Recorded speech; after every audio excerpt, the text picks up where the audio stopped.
Viewers, बात अब सिर्फ कोर्ट रूम्स तक सीमित नहीं रही है। मामला इतना बिगड़ चुका है कि सुप्रीम कोर्ट के साथ साथ अब पार्लियामेंट तक पहुंच चुका है। और जब एक हाई कोर्ट जज के घर से 15 करोड़ कैश मिले तो सिर्फ फायर ब्रिगेड ही नहीं, जुडिशरी, गवर्नमेंट और पब्लिक ट्रस्ट सब कुछ आग में है। सुप्रीम कोर्ट कॉलेजियम ने तुरंत मीटिंग बुलाई, ट्रांसफर रिकमेंड कर दिया, लेकिन इलाहाबाद हाई कोर्ट ने तो उल्टा जवाब दे दिया है। अब आप समझ रहे हो ना कि कितना सेंसिटिव और एक्सप्लोजिव है ये केस। तो चलिए इस जुडिशियल थ्रिलर को डिटेल में समझते हैं। अब ये सब शुरू हुआ एक फायर इंसिडेंट से। दिल्ली हाईकोर्ट के जज यशवंत वर्मा के घर आग लगी। फायर ब्रिगेड को बुलाया और जब उन्होंने आग बुझाई तब उनके हाथ लगी कुछ ऐसी चीजें जो किसी ने सोची भी नहीं थी। Huge piles of cash, reportedly 15 crore के आसपास। पिक्चर्स और वीडियोस लेकर उन्होंने सीनियर्स को इन्फॉर्म किया। बात पहुंच गई गवर्नमेंट तक और finally chief justice of India तक भी। सीजीआई संजीव खन्ना ने तुरंत सुप्रीम कोर्ट कॉलेजियम की एक्स्ट्रा ऑर्डिनरी मीटिंग बुलाई और जस्टिस यशवंत वर्मा का ट्रांसफर रिकमेंड किया गया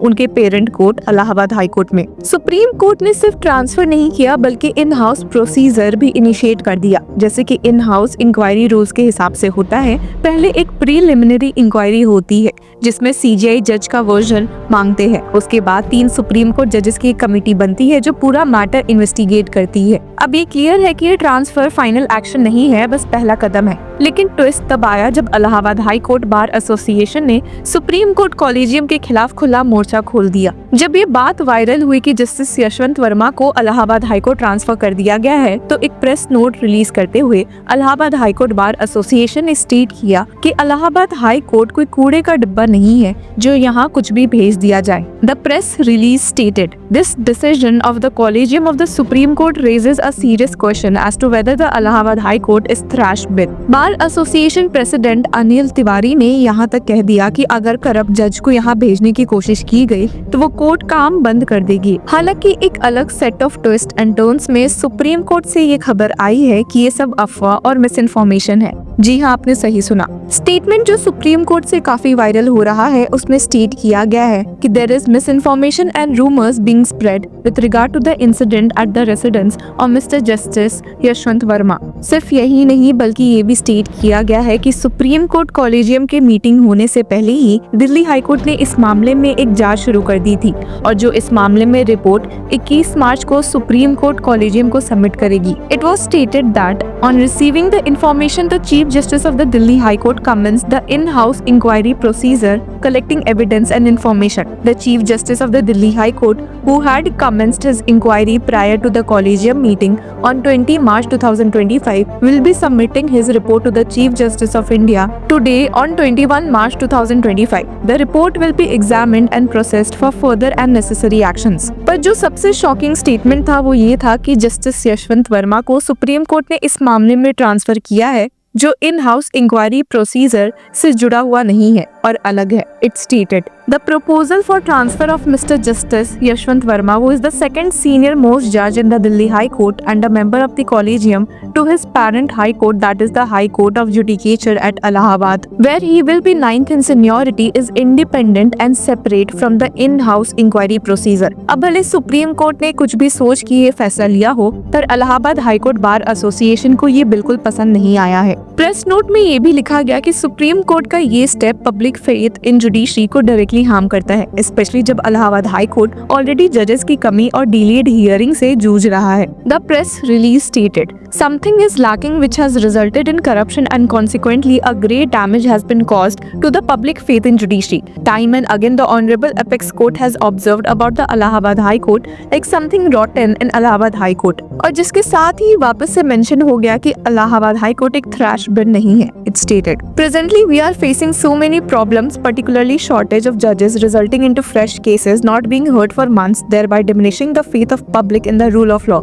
But it does not mean that we are thrash bin. We are not ready to accept corruption. अब अनिल तिवारी जो कि Allahabad high court bar association के प्रेसिडेंट है ने इस मामले में क्या कहा है, चलिए देखते हैं। देखिए, आप सब जानते हैं न्यायपालिका कैसे चलती है या न्यायपालिका की ताकत क्या है। डेमोक्रेसी के 3 पार्ट, लेजिस्लेचर है, आप चुन के भेजते हैं, कौन चुनता है? पब्लिक। उसके बाद क्या आता है? एग्जीक्यूटिव, उसी में चुने में से कुछ लोग एग्जीक्यूटिव में आते हैं। और तीसरा पार्ट है न्यायपालिका। न्यायपालिका की ताकत कौन है? पब्लिक। तीनों पूरे इंटायर नेशन जो डेमोक्रेटिक सिस्टम है उसकी ताकत है पब्लिक। अगर पब्लिक का विश्वास न्यायपालिका से हटेगा तो क्या होगा ये खुद आप अंदाज लगा लीजिए, पूरा देश कोलैप्स करके नीचे चला जाएगा। एक सामान्य कर्मचारी के घर पे 15 लाख रुपया मिलता है तो उसको जेल भेजते हैं। एक जज के घर पे 15 करोड़ रुपया कैश मिल रहा है, उसको घर वापसी का इनाम दिया जा रहा है। क्या हाईकोर्ट, इलाहाबाद हाईकोर्ट क्या डस्टबिन है, कचरा बिन है? करप्शन के खिलाफ हाईकोर्ट बार बिल्कुल स्ट्रांग फुटिंग पे खड़ा है। हम उसका स्वागत यहां नहीं होने देंगे। उनका ज्वाइनिंग अगर होती है, we will sine die the high court, lawyers will abstain from work. आगे देखिए, आज का ये जो अभी आपको फैसला है, जो हमने स्ट्रांग वर्ड में प्रोटेस्ट किया है, ये एग्जीक्यूटिव का डिसीजन है। We have got the power to protest. फैसला क्या होगा उसके लिए जनरल हाउस सोमवार को तय करेगी। बहुत बड़ी जनरल हाउस होने जा रही है जिसमें सारे लोग मिलकर ये तय करेंगे कि हमारी मांग क्या है। हम अंदाज आपको बता सकते हैं इस वक्त कि जनरल हाउस में क्या हमारी मांगे हो सकती है, लेकिन वो सहमति पर निर्भर करता है। जैसे इतना तो तय है कि जस्टिस यशवंत वर्मा को इलाहाबाद में नहीं भेजा जाए, ये हमारी मांग नंबर 1 है। नंबर 2, किसी तरह की अब कोई जांच की आवश्यकता नहीं है, क्योंकि अगर जस्टिस वर्मा कोई एक्सप्लेनेशन देते हैं उससे पब्लिक फेथ रिस्टोर नहीं हो सकता। पब्लिक फेथ पूरी तरह से डैमेज हो चुका है। अगर पब्लिक हट गई इस न्यायपालिका से तो माफियाओं का राज्य होगा, लोग माफियाओं के दरबार में न्याय मांगने जाएंगे। तो क्या हिंदुस्तान की सरकार चुप बैठ रही है, मौन है, खामोश है? ये न्यायपालिका खामोश है? क्या पब्लिक फेथ बचाने की जिम्मेदारी सिर्फ लॉयर्स की है, जजेस की नहीं है?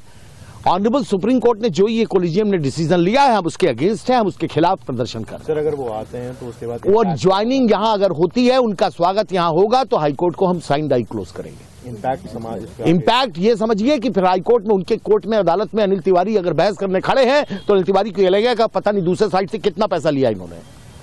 क्या होगा आप बताइए? क्या पीछे बैठा हुआ मुवक्किल ये नहीं कह देगा कि भैया ये वही जज हैं जो पैसा लेते 15 करोड़ वाले? क्या होगा न्यायपालिका का? आज ये लड़ाई हमारी वकीलों की नहीं है, ये न्यायपालिका को हम बचाने की कोशिश कर रहे हैं। हमारा पिलर है ये न्यायपालिका। वो चीज है जिसको अगर डैमेज हुआ तो इसका फिर हिंदुस्तान में कुछ नहीं बचेगा, न डेमोक्रेसी बचेगी, न स्वतंत्रता बचेगी, कुछ भी बचेगा नहीं। दोबारा गुलाम होना चाहते हैं क्या? सब कुछ न्यायपालिका। मेरी दूसरी बात यह है कि मैं तो एक स्टेप के आगे की बात कर रहा हूं। जस्टिस यशवंत वर्मा का न्यायपालिका में फर्दर बने रहना पूरे हिंदुस्तान के लिए बहुत बड़ा खतरा है, कलंक है। इसलिए उनको तत्काल प्रभाव से उनको रिजाइन कर देना। और हाँ, ये मुद्दा सिर्फ जुडिशरी में नहीं, राज्यसभा तक पहुंच गया है। कांग्रेस MP जयराम रमेश ने मैटर को उठाते हुए चेयरमैन जगदीप धांगर से कहा कि जुडिशरी की अकाउंटेबिलिटी का इशू सीरियस है। आपका क्या कहना है? क्या इलाहाबाद हाईकोर्ट का स्टैंड जस्टिफाइड है या उन्हें सुप्रीम कोर्ट के रिकमेंडेशन को एक्सेप्ट करना चाहिए? कमेंट में हमें लेकर जरूर बताएं और तब तक के लिए कीप फॉलोइंग लॉ चक्रा।